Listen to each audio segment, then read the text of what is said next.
हूँ गुप्त काशी, जो केदारनाथ से जाते हुए ही पड़ता है। और आइए जानते हैं पंडित जी से इस मंदिर के बारे में, उनसे जानकारी लेते हैं। भाई ये गुप्त काशी काशी विश्वनाथ मंदिर है। इस जगह पे भगवान शंकर ने गुप्तवास दिया था। ऐसा बताते हैं ये एक धारा गंगा धारा है, गंगा धारा है, हाथीपुर में यमुना धारा है, ये मनकर्णी का कुंड है। ये बड़ा वाला मंदिर काशी विश्वनाथ का है जिसमें शंकर भगवान ने गुप्तवास दिया था। ये छोटा वाला मंदिर है, यहाँ पे अर्धनारीश्वर का मंदिर। एक ही शरीर में आधा शंकर भगवान आधा माँ पार्वती। जब कुरुक्षेत्र में महाभारत का युद्ध हुआ था कौरव और पांडव लोगों के बीच में, महाभारत के युद्ध में पांडवों ने कौरवों को मारा। पांडव कौरव एक ही गोत्र वंश के थे, उनके ऊपर भाई हत्या गोत्र हत्या का पाप लग गया। पाप लगने से पांडव लोगों के हाथ पांव गलने लगे। पांडव लोग अपने गुरु वेद व्यास जी के पास गए कि हमारे हाथ पांव गलने लगे हैं। उनके गुरु वेद व्यास जी ने कहा जो है भाई हत्या का पाप लग गया है। पांडवों ने कहा ये पाप से मुक्ति प्राप्त करने के लिए कुछ उपाय बताओ।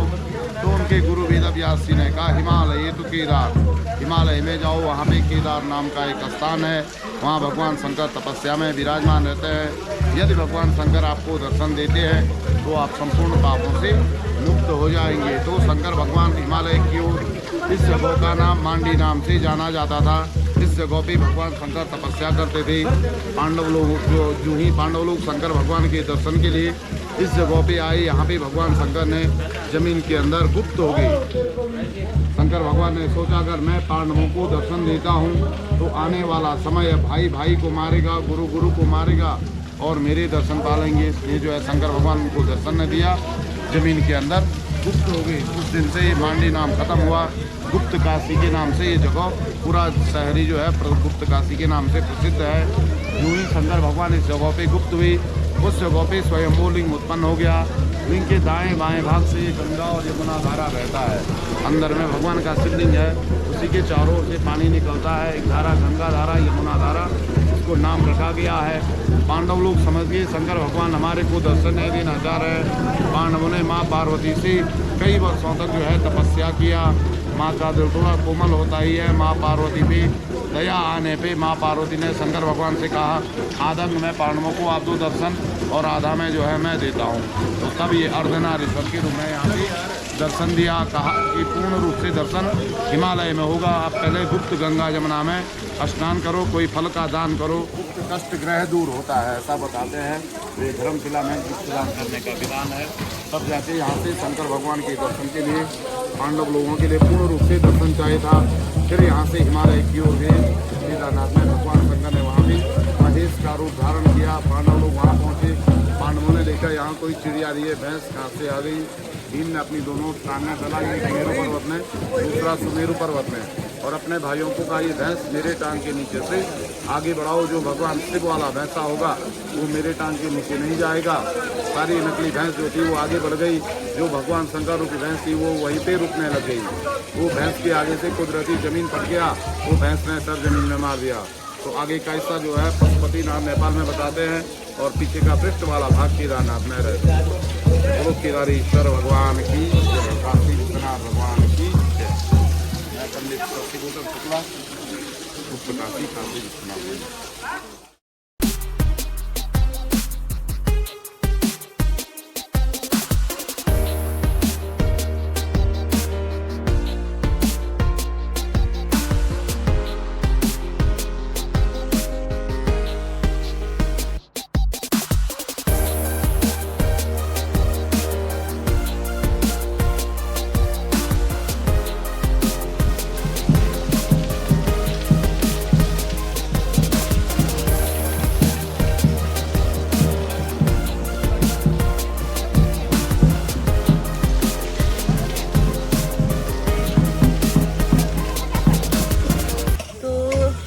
जैसे पंडित जी ने बताया है हमारे को कि यहाँ पर ही भगवान गुप्त हुए थे, क्योंकि वो पांडवों को अपने दर्शन नहीं देना चाहते थे, क्योंकि उन्होंने सोचा कि ऐसे तो आगे जा कर के भाई भाई का वध करेगा।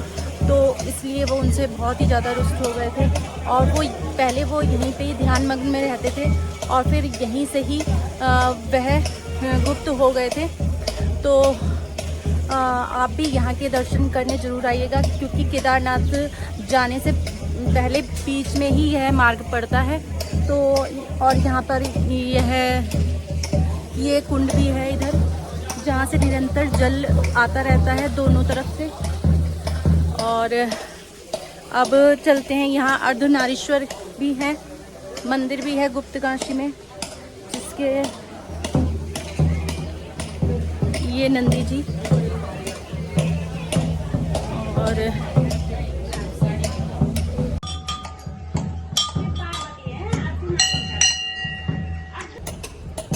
तो आपने अभी अर्धनारीश्वर की भी यहाँ पे प्रतिमा है, मूर्ति है, और वहाँ के भी दर्शन बाहर से ही मैंने करवाए हैं, क्योंकि अंदर कैमरा ले जाना अलाउड नहीं था। तो आई होप कि आज का मेरा ये ब्लॉग आपको बहुत ही पसंद आया होगा, तो लाइक ज़रूर कर दीजिएगा।